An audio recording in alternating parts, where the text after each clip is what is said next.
மார்கசீர்ஷ மாதம் என்று அழைக்கப்படும் மார்கழி மாத மாஹாத்மிய 18ஆம் அத்தியாயமான 18ஆம் நாள் கதை இனிதே துவங்குகிறது. இந்த மார்கழி மாதமானது மார்கசீர்ஷம் என்று அழைக்கப்படும் மிகவும் புனிதமான மாதம். இந்த மாதத்தில் தினமும் பகவத்கீதையை படிக்க வேண்டும். அவ்வாறு கிருஷ்ணர் உரைத்த கீதையை படித்தால் மிகுந்த நன்மை கிடைக்கப் பெறும். இந்த மாதத்திற்கான கதையையும் தினமும் கேட்க வேண்டும். புண்ணிய பலன்கள் நிரம்ப கிடைக்கப் பெறும். இந்த மாதத்தில் ஒருவர் பகவான் ஸ்ரீ கிருஷ்ணரின் வழிமுறைகளை பின்பற்றி பகவத்கீதை, சம்பத் பாகவதம் போன்ற வேதங்களை படித்தோ அல்லது கேட்கவோ வேண்டும். இந்த மாதத்தில் பகவான் ஸ்ரீ கிருஷ்ணரது தெய்வீக லீலைகளை கேட்பது ஒருவருக்கு இறுதி ரட்சிப்பை அளிக்கிறது.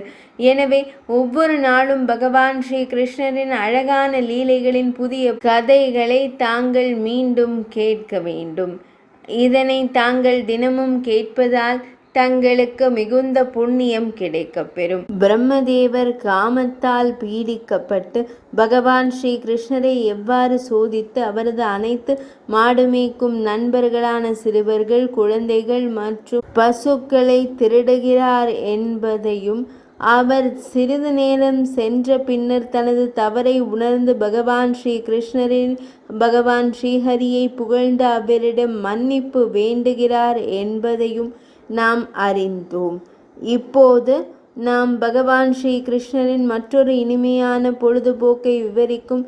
ரிஷியான நாராயண முனிவர் ஒரு நாள் பகவான் ஸ்ரீ கிருஷ்ணர் மிகுந்த மகிழ்ச்சியுடன் நந்த மன்னர் தனது பிருந்தாவனத்தில் இந்திர யாகத்திற்கு தயாராக தொடங்கினார். அவர் சுற்றிலும் மேளமடிக்க கூறி அனைத்தையும் செவிமடுத்து கோபியர்கள், சிறுவர்கள், பெண்கள், பிராமணர்கள், வைஷ்யர்கள் மற்றும் சூத்திரர்கள் உள்பட இந்த நகரத்தில் வசிக்கும் அனைத்து மக்களும் தயிர், பால், நெய், வெண்ணெய், வெல்லம் மற்றும் தேன் ஆகியவற்றை எடுத்துக்கொண்டு பக்தியுடன் ஒன்று கூடி தேவேந்திரனை வணங்க வேண்டும் என்று அனைவருக்கும் செய்தி வழங்கினார். இந்த அறிவிப்பை செய்த அவர் மகிழ்ச்சியுடன் ஒரு அழகான இடத்தில் பலி கொடியை நிறுவினார். பட்டாடைகள் மற்றும் அழகான மாலைகளால் அதை அலங்கரிக்க செய்தார். சந்தனம், அகரு, கஸ்தூரி மற்றும் குங்குமம் ஆகியவற்றின் திரவத்தால் அது அபிஷேகம் செய்யப்பட்டது. இந்த வழியில் பிரபஞ்சத்தின் மன்னர் பகவான் ஸ்ரீ கிருஷ்ணர் அவர்கள் நடுவில் ரத்தின சிம்மாசனத்தில் அமர்ந்தார். மேலும் அவர் தனது தந்தையான நந்தகோப மகாராஜரிடம் கூறத் தொடங்கினார்.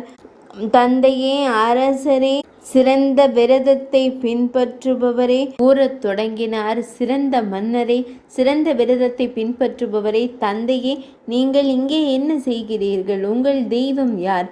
இந்த வழிபாட்டின் வடிவம் என்ன? இந்த முறையில் வழிபடுவதன் மூலம் உங்களுக்கு என்ன பலன் கிடைக்கும்? இந்த பழத்திலிருந்து என்ன வழிகள் கிடைக்கின்றன? வழிபாட்டில் ஒரு தடை ஏற்பட்டு தெய்வம் கோபமடைந்தால் என்ன நிகழும்? தந்தையே, பிராமண வடிவில் உள்ள ஸ்ரீஹரி புதிய வேதத்தை தனிப்பட்ட முறையில் ஏற்றுக்கொள்கிறார். எனவே பிராமணர் திருப்தி அடையும் போது அனைத்து கடவுள்களும் திருப்தி அடைகிறார்கள். பிராமணர்களை வழிபடுவதில் ஈடுபட்டுள்ள ஒருவர் கடவுள்களை வழிபடுவது அவசியம். பிராமணர்களை வழிபட்ட ஒருவர் அனைத்து கடவுள்களின் வழிபாட்டையும் முடித்துள்ளார். எனவே தந்தையே, நீங்கள் உங்கள் முழு பலத்துடனும் பிராமணர்களை வழிபட வேண்டும். ஏனெனில் அவர்கள் இந்த உலகத்திலும் மறு உலகத்திலும் சிறந்த பலன்களை வழங்குபவர்கள். பகவான் ஸ்ரீஹரியை வழிபடும் பிராமணர்கள் கடவுளுக்கு மிகவும் பிரியமானவர்கள். எனவே நல்லொழுக்கத்தை மனிதன் அனைத்து உயிரினங்களுக்கும் உணவு கொடுக்க வேண்டும். ஆனால் குறிப்பிட்ட உயிரினங்களுக்கு வேறு பொருட்களை கொடுப்பதன் மூலம் குறிப்பிட்ட பலன்கள் கிடைக்கும். இந்த திரட்டப்பட்ட செல்வங்களை எல்லாம் ஒரு தெய்வத்திற்கு கொடுத்தால் மற்ற எல்லா தெய்வங்களும் கோபப்படுவார்கள். இங்கு வழங்கப்பட்ட அனைத்து பொருள்களிலும் பாதியை ஸ்ரீ கோவர்த்தன மலைக்கு கொடுக்க வேண்டும் என்று நான் கூறுகிறேன். அவர் நம் பசுக்களை வளரச் செய்கிறார். எனவே அவருக்கு கோவர்த்தனன் என்று பெயர். தந்தையே, கோவர்த்தனனை போல நல்லவர் இந்த பூமியில் யாரும் இல்லை. ஏனென்றால் அவர் ஒவ்வொரு நாளும் பசுக்களுக்கு புதிய புல்லை கொடுக்கிறார்.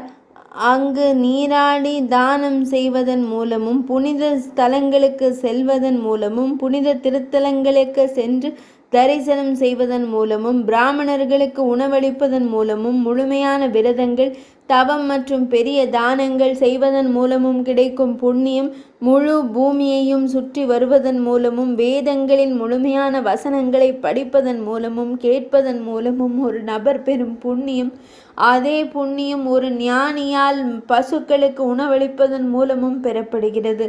தந்தையே, மேய்ச்சல் பசுக்களை நிறுத்துபவரே, அவர் பிரம்மஹத்தி பாவத்தை அனுபவிக்கிறார். அனைத்து கடவுள்களும் பசுக்களின் உடல் பாகங்களிலும் புனித யாத்திரை தலங்களான பசுக்களின் பாதங்களிலும் லக்ஷ்மி தேவியே அவற்றின் பிற உறுப்புகளிலும் வசிக்கிறார். பசுவின் கால் தடங்கள் பதிந்த மண்ணால் திலகமிடுபவர் உடனடியாக ஒரு புனித இடத்தில் நீராடிய பலனை பெறுகிறார். மேலும் ஒவ்வொரு அடியிலும் வெற்றியால் ஆசீர்வதிக்கப்படுகிறார். பசுக்கள் எங்கு வசிக்கின்றனவோ அந்த இடம் புனித இடம் என்று அழைக்கப்படுகிறது. அந்த இடத்தில் உயிரை தியாகம் செய்வதன் மூலம் ஒருவர் உடனடி முக்தியை அடைகிறார்.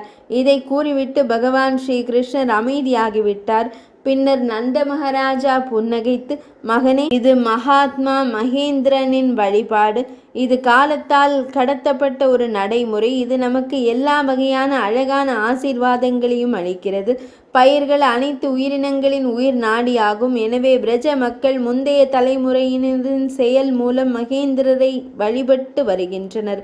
இந்த மாபெரும் திருவிழா ஆண்டின் இறுதியில் கொண்டாடப்படுகிறது. இதன் நோக்கம் தடைகள் மற்றும் சிரமங்கள் நீங்கி நல்வாழ்வை அடைவதாகும். குழந்தைகளான தெய்வங்கள் பகவான் ஸ்ரீ கிருஷ்ணரும் பலராம சுவாமியும் அற்புதமாகவே புன்னகைக்க தொடங்கினர்.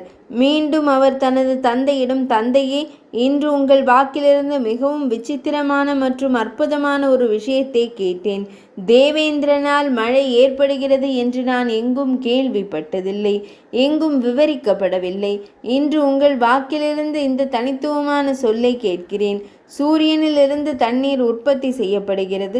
நீரிலிருந்து பயிர்களும் மழையும் உற்பத்தி ஆகின்றன. அவற்றிலிருந்து உணவும் பழங்களும் உற்பத்தி ஆகின்றன. அந்த உணவும் பழங்களிலிருந்தும் உயிரினங்கள் தங்கள் வாழ்க்கையை நிலைநிறுத்துகின்றன. சூரியன் பூமியிலிருந்து தண்ணீரை அதன் கதிர்கள் மூலம் உறிஞ்சுகிறது. மழை காலத்தில் அந்த நீர் ஏராளமாகிறது. சூரியனும் மேகங்களும் இந்த பாதி படைப்பாளரால் உருவாக்கப்படுகின்றன. நாள்காட்டிகளின்படி மேகங்கள் யானைகள் மற்றும் பெருங்கடல்கள் பயிர்களின் அதிபதிகளாக கருதப்படும். ஆண்டின் அரசரும் அமைச்சர்களும் தீர்மானிக்கப்பட்டுள்ளனர். அவர்கள் அனைவரும் படைப்பாளரால் படைக்கப்பட்டுள்ளனர். நீர்நிலை கடவுளின் விருப்பத்தால் மட்டுமே தோன்றுகிறது. அதில் எந்த தடையும் இல்லை. முதலில் உணவு ஏற்பாடு செய்யப்படுகிறது, பின்னர் உயிரினம் தோன்றுகிறது. கடவுள் நிச்சயமாக அனைவருக்கும் சரியான ஏற்பாட்டை செய்துள்ளார். உலகத்தின் ஜீவனான காற்று எப்போதும் 3 உலகங்களிலும் சுற்றி திரிகிறது. சிறந்த பிரகாசத்தின் இருப்பிடமான சூரிய கடவுள் பிரம்மனாக இருப்பதன் மூலம் முழு புவியியலையும் வெப்பப்படுத்துகிறார். நெருப்பு எரிகிறது. மரணம் அனைத்து உயிரினங்களுக்கும் பரவுகிறது. கடல்கள் அவற்றின் இடத்தில் இருப்பதை யாருடைய கட்டளைப்படி நீங்கள் அந்த கடவுளை பக்தியுடன் மட்டுமே வணங்க வேண்டும். இதில் தேவேந்திரன் என்ன செய்ய இயலும்? உயர்ந்த கடவுள் மரணத்தின் மரணமும் கூட. காலத்திற்கு ஒரு காலமும் படைப்பாளருக்கு ஒரு படைப்பாளரும் உண்டு. எனவே தந்தையே, நீங்கள் அவருடைய தங்குமிடத்திற்கு செல்ல வேண்டும். அவர் மட்டுமே உங்களை பாதுகாப்பார். யாருடைய ஒரு பகலிலும் இரவிலும் 28 இந்திரர்கள் விழுகிறார்கள். அதேபோல் 108 பிரம்மாக்கள் அந்த நிர்குண கடவுள் பகவான் ஸ்ரீஹரியின் தருணத்தில் விழுகிறார்கள். அத்தகைய கடவுளின் முன்னிலையில் இப்போது இந்திர தேவர் வணங்கப்படுகிறார். உண்மையில் இது ஒரு சோகம். பகவான் ஸ்ரீ கிருஷ்ணரின் அத்தகைய வார்த்தைகளை கேட்டதும் அந்த சபையில் அமர்ந்திருந்த அனைத்து பெரிய மனிதர்களும் இறைவனை புகழ்ந்தனர். மகாராஜர் நந்தரின் உடலிலும் மையல் வெடித்தது. அவர் மகிழ்ச்சியால் நிறைந்தார். அவர் விழிகளில் இருந்து விழிநீர் வழிய தொடங்கியது. ஒரு மனிதன் தனது சொந்த மகன்களால் தோற்கடிக்கப்பட்டால் அவர் மகிழ்ச்சி அடைகிறார். இவ்வாறு பகவான் ஸ்ரீ கிருஷ்ணரின் கட்டளைகளை பின்பற்றி நந்த மகாராஜர் ஸ்வஸ்தியை ஓதினார்.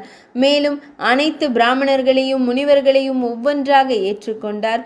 அவர் கிரிராஜ கோவர்த்தனத்தையும் அனைத்து முனிவர்களையும் கற்றறிந்த பிராமணர்களையும் பசுக்களையும் அக்னியையும் மரியாதையுடன் வணங்கினார். வழிபாடு முடிந்ததும் அவர் யாக மகோத்சவ பல வகையான இசை கருவிகளால் ஒலி எழுப்பப்பட்டது. ஜெய் ஜெயகரா சங்கம் ஒலித்தது. ஹரிநாம கீர்த்தனை நடக்கத் தொடங்கியது. ரிஷி கர்காச்சாரியார் வேதங்களின் மங்கள காண்டத்தை ஓதினார். சிறைப்பிடிக்கப்பட்டவர்கள் மங்கள அஷ்டகம் ஓதினார்கள். அந்த நேரத்தில் பகவான் ஸ்ரீ கிருஷ்ணர் தாமே கிரிராஜரிடம் சென்று வேறொரு வடிவத்தை எடுத்து, நான் உண்மையான கோவர்த்தன மலை, நீங்கள் கொடுத்த உணவுப் பொருட்களை நான் உட்கொள்கிறேன், இப்போது நீங்கள் என்னிடம் ஒரு வரம் கேளுங்கள் என்று கூறத் தொடங்கினார். அந்த நேரத்தில் பகவான் ஸ்ரீ கிருஷ்ணர் நந்த மகாராஜரிடம், தந்தையே காணுங்கள், கிரிராஜர் தானே தோன்றியுள்ளார், இப்போது அவரிடம் ஒரு வரம் கேளுங்கள், நீங்கள் நிச்சயமாக ஆசீர்வதிக்கப்படுவீர்கள் என்று கூறினார். பின்னர் கோபராஜன் நந்தஹரியின் அடிமைத்தனம் மற்றும் ஸ்ரீஹரியின் பக்தியின் வரத்தை கேட்டார். பரிமாறப்பட்ட அனைத்து பொருட்களையும் உட்கொண்டு விட்டு வரம் கொடுத்த பிறகு கிரிராஜர் மறைந்து விட்டார். அதன் பிறகு மிகுந்த மகிழ்ச்சியுடன் நந்த மகாராஜர், அன்னை யசோதை, பலராம சுவாமி மற்றும் பகவான் ஸ்ரீ கிருஷ்ணர் அனைவரும் முன்னேறி தங்கள் குடும்பங்களுடன் தங்கள் இல்லங்களுக்கு திரும்பினர். இப்போது தாம் கீழ்ப்படியாமைக்கு பிறகு அனைவரும் மகிழ்ச்சியாக இருந்தனர். ஆனால் ஒருவர் மட்டுமே சோகமாக இருந்தார். அவர் மிகவும் கோபப்படவிருந்தார். அவர் கோபத்தில் என்ன செய்கிறார் என்பது குறித்த கதையை நாளைய மார்கழி மாதத்தின் 19ஆம் நாளில் அனுபவிக்கலாம். இன்றைய 18ஆம் நாள் கதை இனிதே நிறைவடைந்தது.